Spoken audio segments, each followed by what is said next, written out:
Olá pessoal, eu sou a Patrícia Villanova e esse é o Conexão das Mulheres. Nós estamos na IPTV, no canal 579 da Banda KU e também no canal 23 da Nova Parabolic Sky.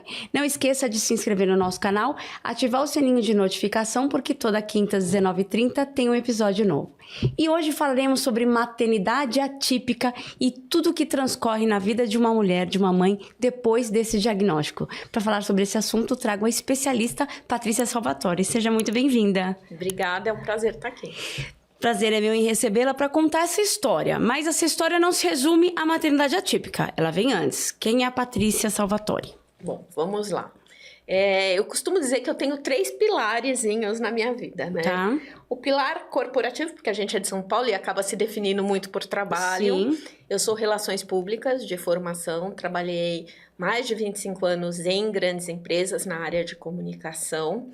Em 2013, eu fiz um processo de migração de carreira para o meu segundo pilarzinho, que é o acadêmico. Eu fiz mestrado e depois doutorado em Ciências da Comunicação na USP.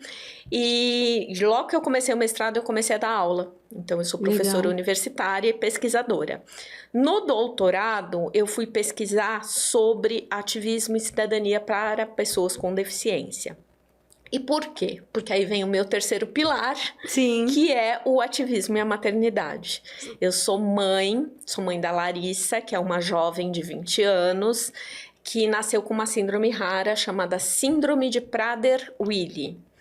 Essa síndrome é uma síndrome genética, afeta o cromossomo 15, dá uma disfunção no hipotálamo, tem uma série de características, mas as duas principais, deficiência intelectual e afeta a questão da hiperfagia, ou seja, a pessoa não tem sensação de saciedade. Tá? Então, guarda essa informação. A pessoa precisa de supervisão constante, 24/7. A vida Meu toda. Deus, a vida toda. A vida toda. Antes da gente entrar na maternidade atípica, vamos voltar um pouquinho. Queria saber por que você decidiu fazer uma migração de carreira.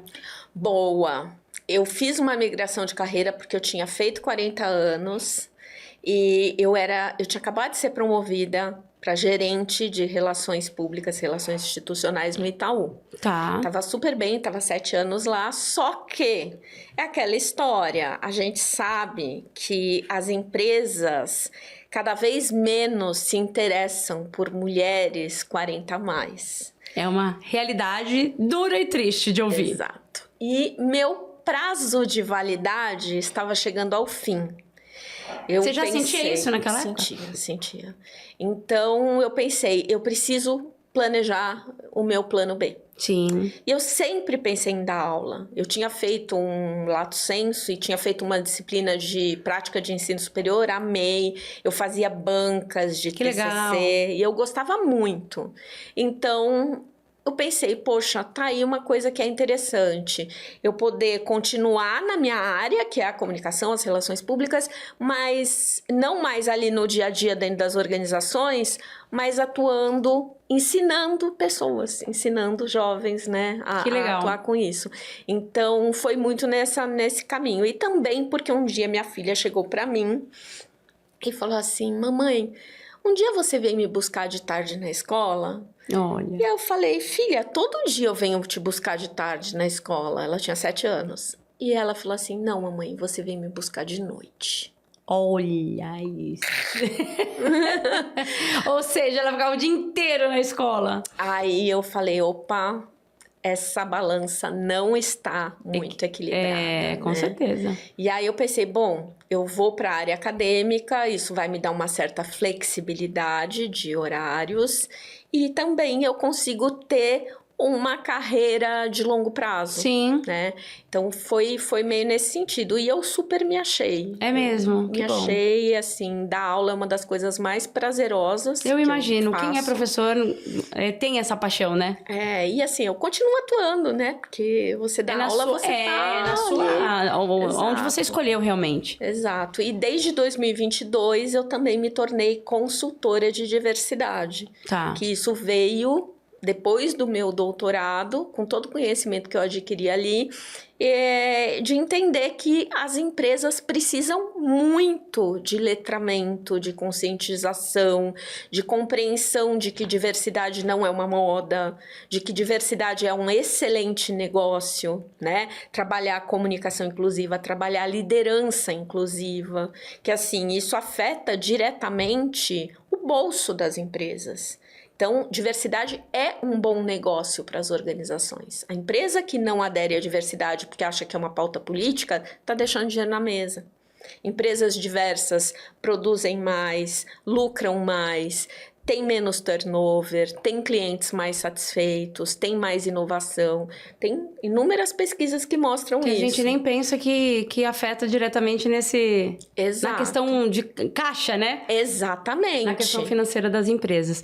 Exato. Quando você descobriu que estava grávida, teve uma gestação normal, o diagnóstico vem... Em que momento que vem o diagnóstico da sua filha? Minha gestação foi a melhor do mundo, assim. Eu falo que se fosse pela gestação, eu teria tido, acho que 10 filhos.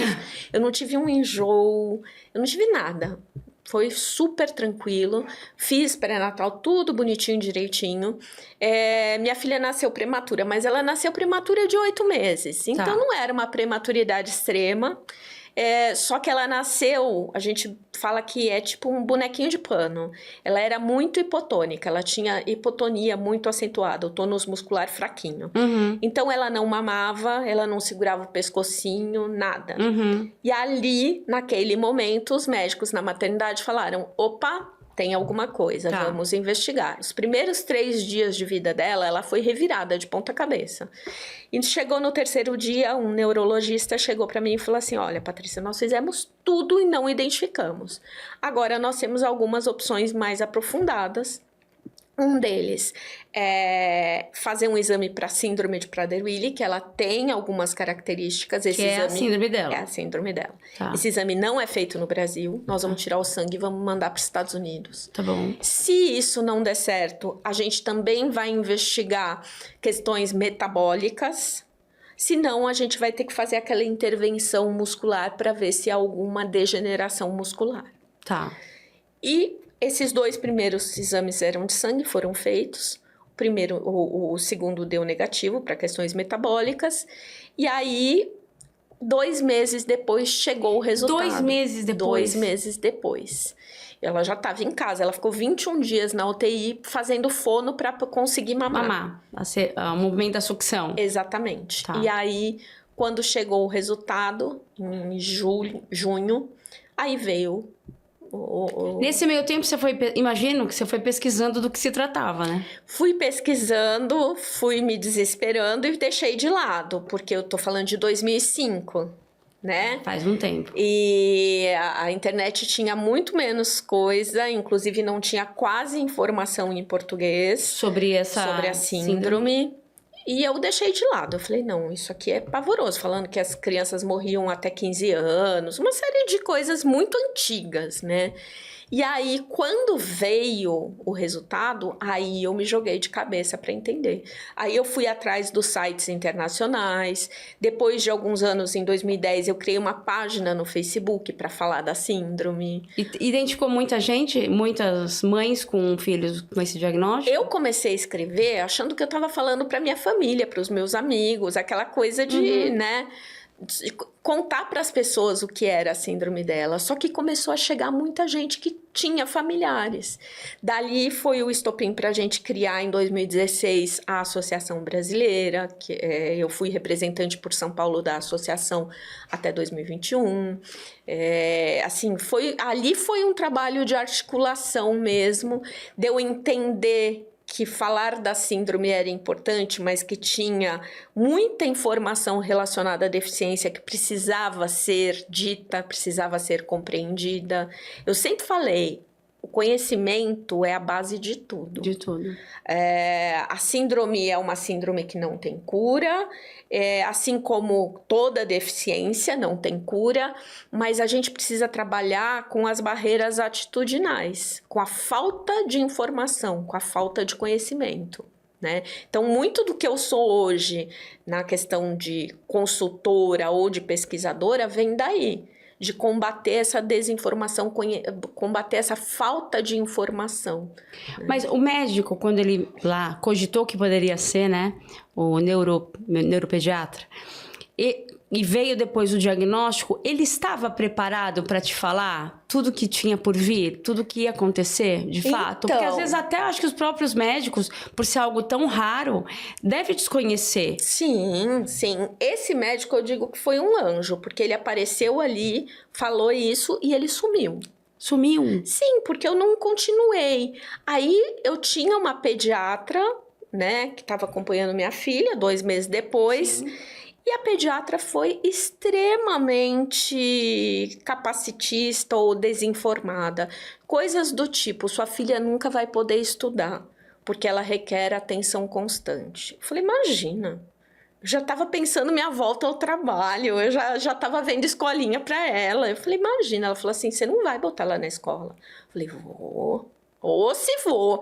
A pediatra não durou muito, claro. Né? Mas por quê? Porque eu fui atrás de informação e eu vi, quanto mais estímulo eu desse para minha filha, melhor. Né? Então, e eu tive outras sortes. Quando ela tinha 1 ano e meio, eu descobri que o Hospital das Clínicas tinha um ambulatório de Prader-Willi que estava sendo criado. E aí eu conheci a doutora doutora Ruth Franco, que é hoje uma das maiores especialistas. Ela é endócrino e é uma das maiores especialistas em Prader-Willi no Brasil. Que loucura. E aí a Lari começou a fazer acompanhamento com ela. E como foi o desenvolvimento dela na primeira infância? Ela conseguia fazer coisas que as crianças fazem? Brincar, falar, correr? Então, falar ela falava, mais que a boca, fala. Fala sem dificuldade? Sem dificuldade. Tá. Mas ela só foi andar com 4 anos. Tá. Ela fazia fisioterapia 4 vezes por semana. Mas por conta dessa hipotonia, ela levou 4 anos para conseguir andar. Então, ela tem uma marcha um pouquinho mais lenta, ela faz atividade física até hoje, mas isso impactou, mas ao longo do tempo vai ganhando. Sim, sim. Só que aí começaram a surgir outros desafios, que é a questão da deficiência intelectual na escola. Tá. Na primeira infância é mais tranquilo, né? Porque as crianças são mais acolhedoras, né? E tal. Na fase de escolarização mesmo, de alfabetização, foi se tornando mais complexo, porque aí aquela história de, tipo, as escolas não estarem preparadas. Ela passou por 5 escolas diferentes ao longo. Não, eu imagino, até pela síndrome ser tão rara, a capacitação desses profissionais para atender dentro das escolas é difícil. Já tem aquela questão de que não queremos, né? Não somos inclusivos. Exato. Muitos deles. Ainda quando tem um desafio de uma incapacidade mais desafiadora, eu imagino que tenha sido difícil. E a Lei Brasileira de Inclusão, que rege a educação inclusiva no Brasil, começou em 2015. Minha filha já tinha 10 anos. 10 anos. Então, esses primeiros 10 anos foram extremamente desafiadores, porque eu não tinha respaldo nenhum. A partir do momento que surge a lei, eu tinha respaldo, mas ainda assim... Mas a lei até de fato ser aplicada na íntegra, não, Patrícia? Não, aquela história, né? Que não falavam mais não vamos matricular, mas assim, não é melhor você procurar uma escola maior? Não é melhor você procurar uma escola menor? Sempre tinha Tinha um mas. Né? Então foi muito desafiador. Mesmo as escolas que a receberam, algumas foram muito... As que deram certo foi porque as pessoas tiveram boa vontade. Pessoas tiveram boa vontade. Né? É muito focado em alguém ali que fala, eu quero acreditar que é possível. Entendeu? Então, eu imagino. Agora, você quando teve a confirmação do diagnóstico, teve aquele negócio de... Bom, nasce uma mãe, a gente sabe que nasce uma culpa. A gente sempre fala isso, né? A mãe sempre se sente culpada por tudo. Teve aquele luto, aquela sensação de, meu Deus, não vou conseguir, sabe? Eu tô vendo você é uma pessoa muito, assim, decidida, né? Muito curiosa nas coisas. Mas apesar disso, teve esse sentimento? Com certeza.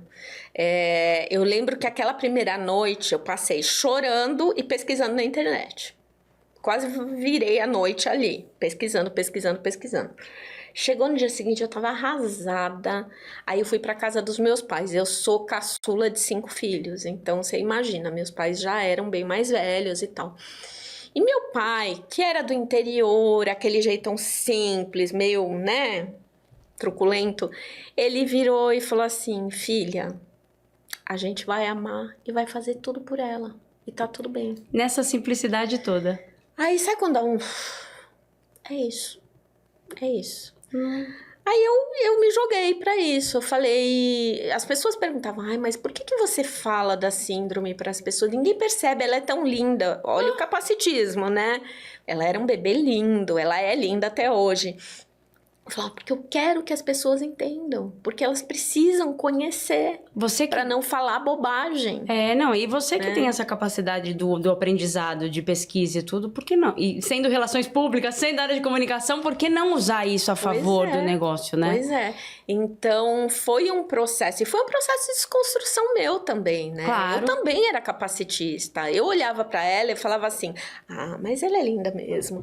Mas isso não vai ser tão forte. Vai ser tranquilo, imagina. Negação, né, também. Claro, claro. A gente quer... Não é o que a gente quer pros nossos filhos. Nunca é. Exatamente. Vamos pôr o pingo nos is. A gente nunca quer nada de pior pros nossos filhos. E assim, aquela história, eu só quero que venha com saúde, a gente precisa entender que pode não vir.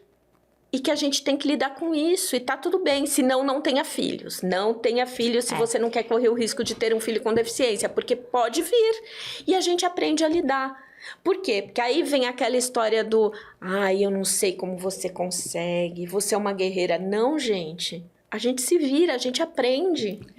Porque quando a gente é mãe, é assim. Se o filho não vem exatamente com toda a saúde que a gente desejou pra ele, o que você vai fazer? Devolve? Não tem pra quem devolver. Tem que ser a guerreira, a força da mãe pra ficar lá com o filho até o fim. Fica comigo, eu volto já já. Voltamos aqui com a Conexão das Mulheres, hoje falando sobre a Síndrome de Prader-Willi. Guarda esse nome. É uma síndrome super rara e a Patrícia tá aqui explicando pra gente como foi esse movimento da vida dela com esse diagnóstico da filha. Vamos lá.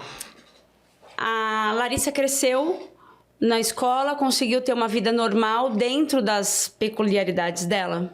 Sim. Ela, como eu disse, passou por 5 escolas, mas ela frequentava escola, fazia atividades, tinha acompanhamento médico, nutricional, psicológico, fono, físio, tudo que tinha direito, né? Com o tempo eu fui pegando mais leve, porque eu entendia que ela precisava de uma rotina de criança e depois de adolescente.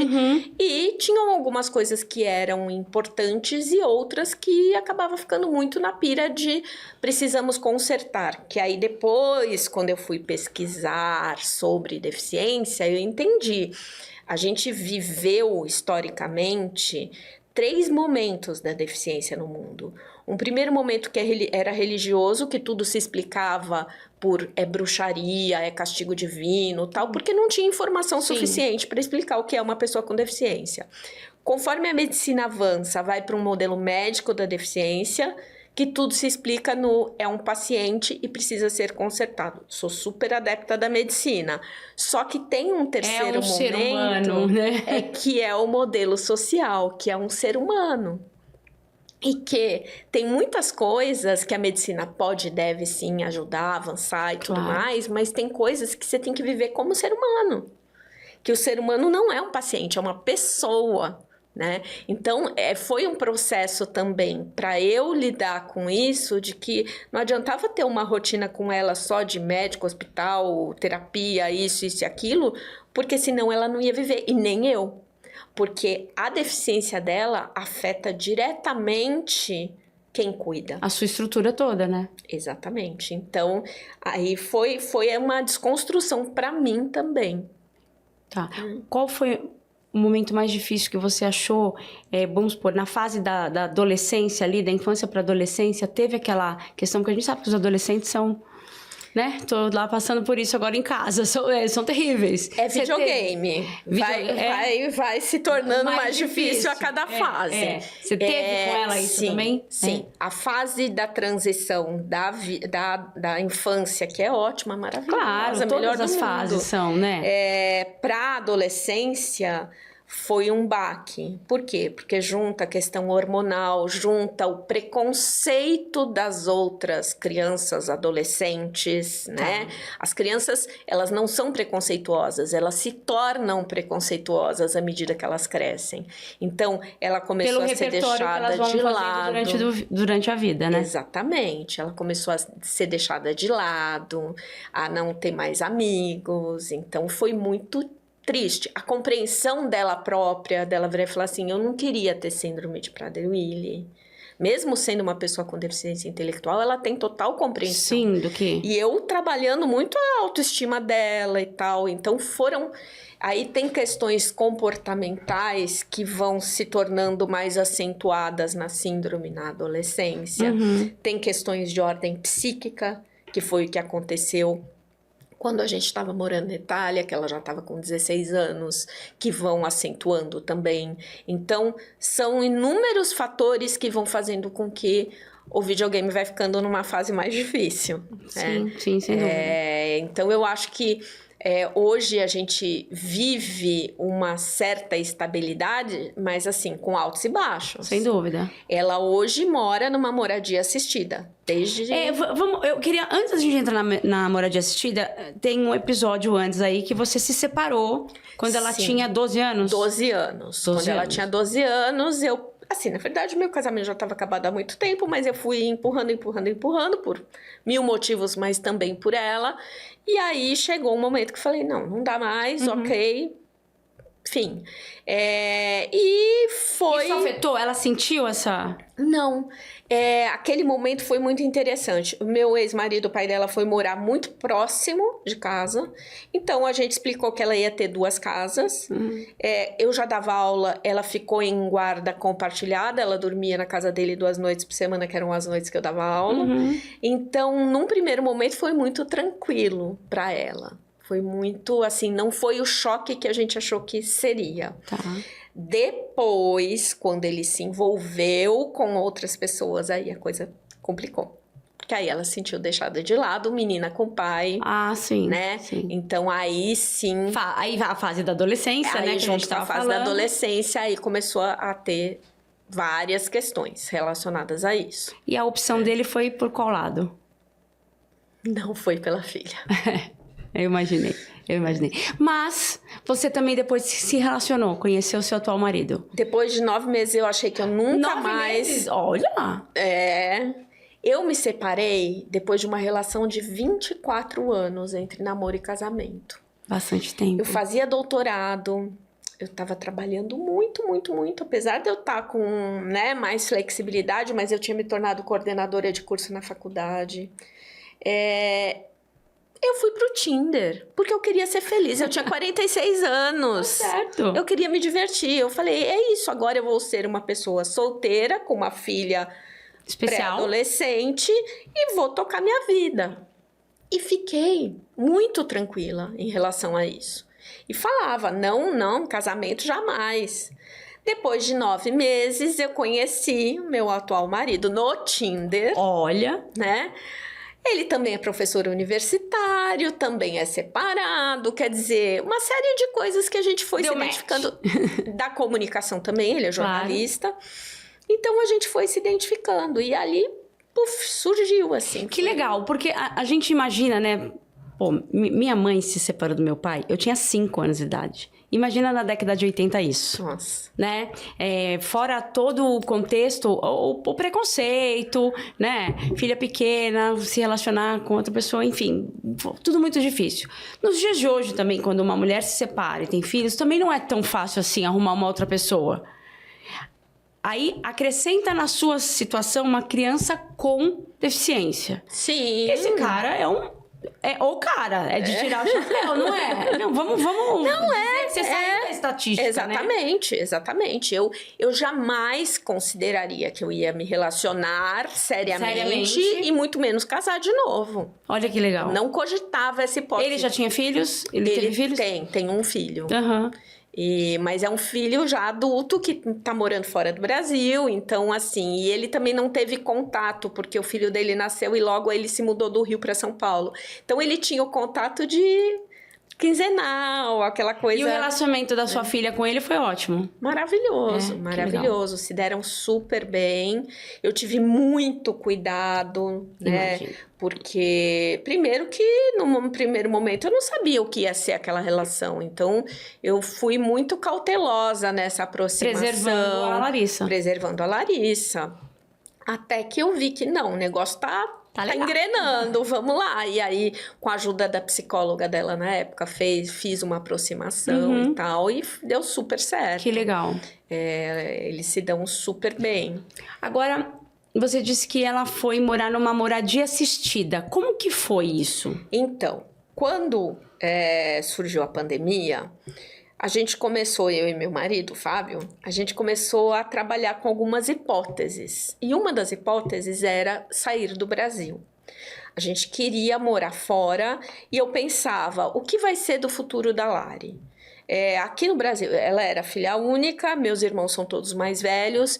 Mesmo que eu tivesse outros filhos, eu acho que a gente não pode ter um filho pensando que vai cuidar do irmão da irmã. Não. Eu sempre pensei muito no futuro. E desde que ela nasceu e eu comecei a pesquisar, eu entendi que havia um conceito que a gente fala muito pouco aqui no Brasil, que é a moradia assistida. Moradia assistida não é institucionalização, não é hospital psiquiátrico, não é clínica. É uma casa com estrutura de casa, aliás, é lindo, são chalezinhos e tal. E que pessoas com deficiência intelectual têm tanto direito de uma vida autônoma quanto pessoas sem deficiência. Então, e lá fora isso é mais comum, na Itália isso já é bem mais avançado. Então nós decidimos tentar morar lá e passamos um ano lá. Só que aí foi quando ela desenvolveu a questão dos surtos psicóticos e tal, a gente não tinha rede de apoio, foi muito complexo, a gente resolveu voltar. Mas aí eu já falei, eu vou procurar moradias no Brasil. Eu sabia que se existiam eram muito poucas. E eu descobri essa, chama Amai. É uma moradia que fica em Itapecerica da Serra, ela é particular, ela tem um custo alto. Por quê? Porque imagina a estrutura para você conseguir dar esse suporte todo, né? Imagina. E aí eu fui lá conhecer, amei, ela amou. Você conversou com ela sobre? Conversei, porque eu sempre falava. Ela falava assim, mamãe, quando eu crescer, quando eu for adulta, eu vou morar sozinha. Eu falava... Ela sempre teve isso na cabeça dela, de que eu queria dar essa independência? Ou morar sozinha, ou morar com o namorado, né? E eu falava, filha, talvez você tenha que morar com alguns amigos. O que você acha da ideia? Alguém que te ajude? Porque eu já pensava no conceito de moradia. E ela gostava disso. Dessa ideia. Então, quando ela foi pra lá, foi nesse sentido. De, tá vendo? Fulano tá indo morar, tá fazendo faculdade fora, tá indo morar com os amigos. Você não quer ir também morar com seus amigos? Então, eu tentava trazer... né? Fatos, né, do nosso círculo de amizade, família e tudo mais, para ela entender. Se sentir pertencente a isso. Exato, também. Porque ela já não pertencia a mais nada. Ela ia para a escola para cumprir tabela na reta final, porque o último ano, o ano de pandemia, aliás, nem ia para a escola, né? Claro. Entrava no link. Então, o que aconteceu? Quando ela foi para lá, ela amou, e aí ela com quantos anos ela foi? Ela tinha 17. E eu fui pra terapia. Porque eu tinha que trabalhar em mim toda a culpa. É a culpa, tô colocando a minha filha. Né? Porque, claro, as pessoas... Eu sou uma pessoa bastante, digamos que, enfática nas minhas decisões. Então, as pessoas não têm coragem de chegar pra mim e falar assim, você abandonou sua filha. Mas eu sabia que rolava um burburinho. Sempre vai rolar, por mais que você estivesse fazendo a melhor... né? Quando você tá fazendo a melhor coisa do mundo, rola. E aí, também a gente se coloca essas culpas. Será que eu tô fazendo a coisa certa, né? E aí eu fui pra terapia. Foi a melhor solução. Porque um dia eu lembro que eu virei pra minha terapeuta e falei assim, então, agora que eu não cuido mais da Lari... Ela falou, como? Agora que eu não cuido mais da Lari? Ela falou, peraí, vamos lá. Você não agendou médico pra ela? Agendei. Você não compra roupa dela? Compro. Você não vai lá toda semana, leva ela pra passear, leva ela no shopping, faz coisas com ela? Faço.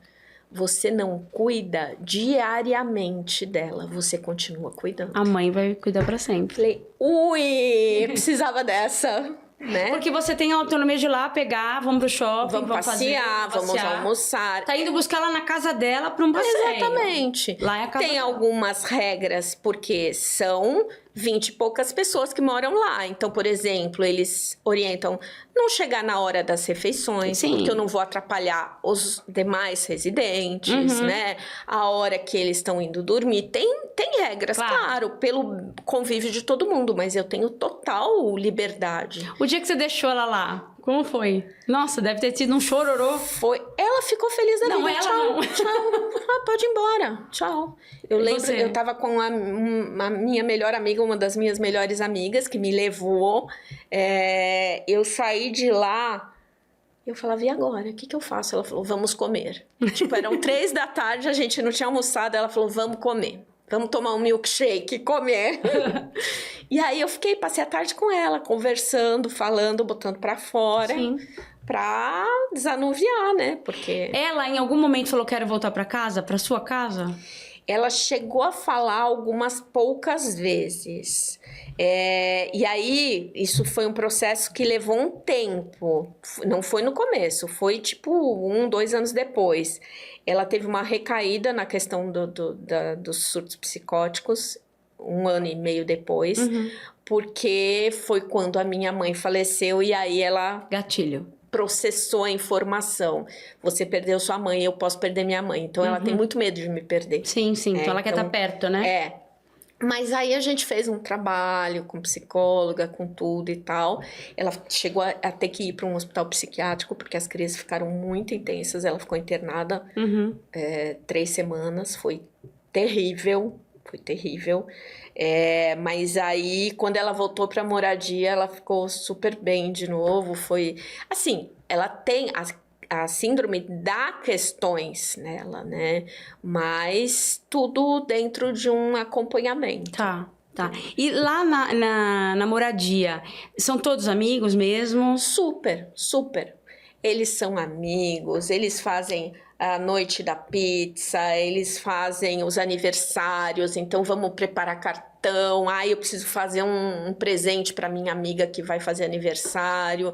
Ela se sente pertencente. E o que ela tem de atividade? Ela não estuda mais? Não estuda mais. Tá. Eles têm uma atividade muito bacana, que assim, todo dia tem atividade de manhã e de tarde, que os residentes são incentivados a participar. Ninguém é obrigado a nada. Mas tem aula de música, de dança, natação, oficina de informática, oficina de culinária. Tem uma série, tem karaokê, tem uma série de programações para incentivar uma vida. Tem horta, porque é um espaço lindo, super arborizado. Que legal. Então, assim, ela tem uma vida plena. E você sabe se essa casa nasceu, quem fundou essa casa foi alguém que teve ali a necessidade familiar de ter um local daquele? Sim. Imagino que sim. A moradia foi formada, acho que já faz 50 e tantos anos, por pais e mães de pessoas com deficiência intelectual que pensavam o que vai ser do meu filho quando eu morrer. Que é o medo de toda mãe atípica. Eu imagino. Né? Que é exatamente uma das coisas que eu abordo no meu livro, O Guia da Maternidade Atípica. Ótimo. Que o medo de uma mãe é que o filho morra, o medo de uma mãe qualquer. O medo de uma mãe atípica é o medo dela morrer. Quem cuida do meu filho, né? Então, a moradia foi criada por famílias e, claro, foi passando por várias evoluções para chegar nesse conceito que tem hoje, que é um conceito muito próximo ao que tem, né, nos Estados Unidos, na Europa. E São Paulo é a única que tem? Em São Paulo tem pouquíssimas. Na cidade de São Paulo mesmo eu não conheço. Tem essa que fica em Itapecerica, tem uma outra que fica mais pro interior. Mas normalmente são particulares, São né? particulares. Hoje, eu venho desenvolvendo pesquisas, acabei de apresentar um artigo acadêmico para falar sobre moradia na perspectiva de políticas públicas. Porque o futuro da minha filha está resolvido. A vida da Larissa está resolvida. Porque você tem condição financeira até para deixá-la lá. Eu me mato de trabalhar para bancar a moradia. Agora, e as milhões de mães que não se dão, não podem ter isso? O que fazer? Então, a gente precisa de políticas públicas. Porque é exatamente o ponto que eu venho batendo muito forte hoje. A gente precisa fazer com que isso chegue para as mães que têm mais necessidades. Sem dúvida. Para as mães que não conseguem trabalhar, que são abandonadas pelos maridos. Por conta da deficiência? Da deficiência. E ficam completamente isoladas do mundo. Vocês estão vendo aqui que a Patrícia é uma ativista nessa área e no próximo bloco ela vai contar o que ela faz para ajudar as mães atípicas. Fica comigo que eu volto já. Voltamos aqui com o Conexão das Mulheres, hoje falando sobre maternidade atípica e estou com a Patrícia Salvatore que está contando como foi a vida dela e a vida da filha dela e agora ela vai contar pra gente o que ela tem feito para apoiar as mães atípicas. Muito bom. Desafio e tanto. Com certeza. Quando eu estava fazendo o doutorado, eu comecei a pesquisar, eu entrevistei muitas mulheres. E uma coisa que me chamou a atenção é que muitas diziam, porque eu parei de trabalhar, eu fui demitida, eu tive que sair do meu emprego. E aí eu falei, poxa, tem por conta dessa... Da deficiência do filho e da filha. E aí eu fiz uma pesquisa na sequência para entender. Porque existe uma pesquisa que diz que 50% das mulheres para de trabalhar em até 2 anos depois do nascimento de um filho, em geral. E aí eu fiz essa mesma pesquisa com o recorte da maternidade atípica e este número é de 70%. Então vamos lá. A mãe volta da licença maternidade, normalmente ela tem o emprego dela, a gente já falou várias vezes aqui, e por muitas vezes, 50% aqui ela traz o número, essa mulher é demitida. Exato. Da empresa. Volta como se ela não prestasse mais, né? Ou ela pede demissão porque a conta fica muito alta, não compensa. Tem com quem ficar com a filha, né? Aquele negócio todo, isso. Exato. Mas 70% dessas 50% de mães que param de trabalhar... são por conta de crianças que são mães atípicas. São mães atípicas. E aí, essas mulheres, em grande parte, vão para o empreendedorismo, mas é um empreendedorismo por necessidade, não é aquele empreendedorismo bonitinho, né? Tipo, eu preciso pagar as contas, falta política pública, as empresas não querem saber de mim, o marido foi-se, e aí o que acontece? Ela fica... O que eu vou fazer? Exato. E aí eu criei a Rede Mães Atípicas. Tá. Essa rede... surgiu como uma plataforma para só divulgar o trabalho delas, mas aí eu fui trabalhando, ela surgiu em 2019, eu criei em 2019, mas nos últimos 3 anos eu fui fortalecendo para transformar em um negócio de impacto social. Tá. Então, eu tenho uma comunidade de mulheres que é importante para dar essa questão do acolhimento, focada no empreendedorismo. A gente faz capacitações, porque falta saber precificar, saber vender, ensinar sobre redes sociais, todo esse tipo de coisa. E a gente promove para que elas vendam. Então, entre elas também, né? Eu faço feiras, já fiz inúmeras feiras na faculdade, eu levo sempre essas feiras de negócios. E assim, quando você faz uma feira, a mulher fala, eu não tenho com quem deixar meu filho. Na faculdade, eu pego os meus alunos do projeto de extensão e falo, vai cuidar das crianças, para que elas possam vender. Então, a rede tem esse objetivo, o apoio mesmo, para dar esse acolhimento, né? Entender que não dá para fazer um evento presencial e esperar que todas estejam lá, porque elas não têm como ir, né? Porque aí surgem as camadas, as interseccionalidades, a mulher negra, a mulher periférica, a mulher sem escolaridade, que vai ficando cada vez mais difícil. E aí eu escrevi esse livro, o guia, né, que eu te falei, que mostra todo esse percurso, desde o diagnóstico, que é muito solitário, a ausência da família, dos amigos que vão embora, a falta de acolhimento, essa percepção de que eu tô dentro de casa invisibilizada, né? Até essa questão do empreendedorismo. A gente precisa promover mudanças sociais, seja por meio de políticas públicas, seja por meio de conscientização das empresas, e que esse é um outro lado que a rede faz, né? Por quê?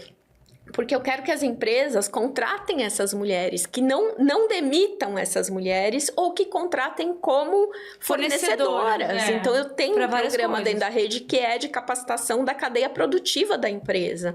Porque a mãe atípica, quando ela entra na rede, ela não paga R$1. É totalmente gratuito, mas alguém precisa pagar essa conta. E como que você faz? Você vai atrás de patrocínio para as empresas poderem te apoiar? Eu ofereço produtos para as empresas, palestras, as feiras, essa capacitação da cadeia produtiva. Então, eu tenho uma série, eu participei de acelerações. Hoje a rede é um negócio mesmo, para poder oferecer para as empresas produtos para que elas... Porque, assim, tá em aderência com ESG. Total. Né? Tá em aderência com o que se espera de uma empresa socialmente responsável. Então, a empresa tem a ganhar com isso. Sem dúvida. Agora, dentro dessa rede toda, o que você mais vê em comum de produtos? São as mulheres que produzem o bolo? O que mais elas produzem? Tem de tudo, tá? 55% das mulheres fazem produtos e 45% serviços. Tem desde advogadas, consultoras, contadoras, assistente virtual, até a parte de produtos mesmo. Então, a parte de artesanato, comida, essa parte de bem-estar, né? Cheirinhos, perfuminhos. Tem uma série de coisas, joias, bijuterias. Quantas mulheres você tem na rede hoje? 152. Que legal. E crescendo, sem fazer muito esforço, é orgânico, porque uma indica para outra, e é Brasil todo, não é só São Paulo. Então, para participar é super simples, é só entrar lá no Instagram, Rede Mães Atípicas, vai ter um formulário, elas preenchem o formulário e já tá. E a capacitação, você conta com o apoio de outros profissionais que te auxiliam ali nessa jornada? Isso, eu tô criando agora uma parceria com o Sebrae. Olha que de São Paulo. Parabéns. O Sebrae, até então, era na base de, né, pedir, por favor, vai lá, dá uma palestra grátis. Agora o Sebrae tá apoiando de fato. Vai começar a partir desse mês a dar as capacitações para as mães. Que fantástico. O que você espera ainda conquistar, conseguir com tudo esse seu ativismo Patrícia, e essa sua vontade de fazer acontecer? Estima-se que existam, isso foi uma estimativa de uma pesquisa minha, que existam 9 milhões de mulheres que são mães de pessoas com deficiência ou mães que tenham deficiência no Brasil. São 9 milhões de mulheres que vivem essa situação. Eu quero poder trazer essas mulheres para a visibilidade. Protagonismo. Para o protagonismo e principalmente para o empoderamento econômico. Porque quando eu dou empoderamento econômico para essa mulher, é uma família que está saindo de uma zona de vulnerabilidade. Né? A mãe nunca deixa seus filhos. Ela crescendo, a família inteira evolui. E, por outro lado, eu quero que a sociedade veja isso. Que a sociedade perceba a nossa existência. E acolha. Então, as empresas, os governos em todas as suas esferas, né? Que ofereçam oportunidades e acolhimento. Você imaginou que o diagnóstico da sua filha fosse transformar tanto a sua vida? Jamais. Eu não tinha ideia do quanto eu ia ser mudada. Tudo que eu sou hoje, eu sou em função do nascimento da Lari. Isso virou um propósito na sua vida? Sim. E quando a gente trabalha com propósito, é muito mais gostoso, né? Muito. Apesar do motivo que seja, de precisar que se faça esse tipo de coisa, porque as políticas públicas não apoiam, né? Que se você tivesse um apoio ali, se as mães tivessem esse apoio da política, esse apoio familiar, esse apoio, não precisaria criar esse tipo de coisa, né? Mas apesar disso, você consegue construir com a sua rede tanta coisa boa. Porque eu vejo as mudanças, eu vejo as transformações acontecendo. Eu vejo mulheres saindo de um lugar de total isolamento e invisibilidade e começando a fazer parte, sabe? Na última feira que eu fiz, tinha uma mãe com um menino com nível 3 de suporte, autismo nível 3. E, assim, ela não queria ir Porque ela falou, eu não posso, eu não tenho quem deixar meu filho. Eu falei, leva. O filho dela usa aquela cordinha pra não sair correndo, sei. porque ele não tem, né, a compreensão de que ele não pode, ele pode se machucar. Eu peguei o meu aluno mais sensível, delicado e forte ao mesmo tempo e falei, é responsabilidade sua, você vai ficar aqui. E eles entram com você nessa? Eles amaram, eles ficaram Você super pode contar com sensibilizados. eles nesse... E aí, assim, ela falou assim, eu não dormi essa noite pensando, é a primeira Como vez que eu tô, sabe? Eu tô focada no meu trabalho. Eu falei, é isso, vai dar tudo certo. E deu tudo certo, ela ficou super feliz. Então, ver esses pequenos gestos acontecendo e essas grandes transformações, isso aí não tem preço que pague. E você tem apoio psicológico para essas mães também? Você consegue? Ainda não. Mas isso seria essencial, né? Pretendo ter. Talvez minha próxima parceria seja nesse caminho, né? Depois a gente pode trocar algumas ideias aí, que eu conheço bastante gente que talvez possa apoiar isso, que é uma, puxa, tão bacana, né, esse projeto.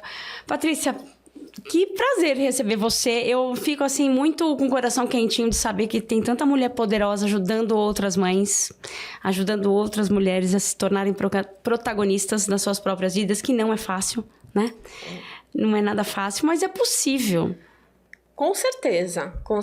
É totalmente possível e a gente precisa fazer isso, né? É aquela história, dizem, a gente não consegue mudar o mundo. Eu acho que hoje eu sou uma pessoa bem realista e eu acho que a gente não consegue individualmente mudar o mundo. Mas se a gente conseguir mudar o nosso entorno, mudar o nosso quarteirão... Fazer alguma coisa, né? Fazer ali, naquele ambiente, você consegue mudar o teu quarteirão, que é aquele grupo de mulheres ou aquela relação que você tá, isso já faz uma diferença tão grande. Sem dúvida. É tão importante que as pessoas se sensibilizem e que elas não deem um passo além, né? Eu falo para as mães atípicas, mas eu falo mais para as pessoas que não têm filhos com deficiência. Apoiem, acolham, né? Sejam algo que agrega, sejam alguém que vai oferecer uma mão estendida, que vai oferecer um abraço. Em vez de criticar, sabe? Às vezes a pessoa precisa de um abraço. É isso. Que legal. Parabéns mais uma vez. Esse livrinho é meu, né? Esse é seu, claro. Minha biblioteca aqui das minhas escritoras. Vou ler com muito carinho, sem dúvida. Obrigada. Quero te agradecer. Bruce Cookies é que patrocina a gente com esse docinho maravilhoso. Obrigada. Patrícia, as portas do Conexão estão abertas para você. Quando quiser falar de qualquer assunto, venha. Muito obrigada. Foi um prazer te receber. Um beijo, gente. Eu vejo vocês no próximo episódio. Até lá.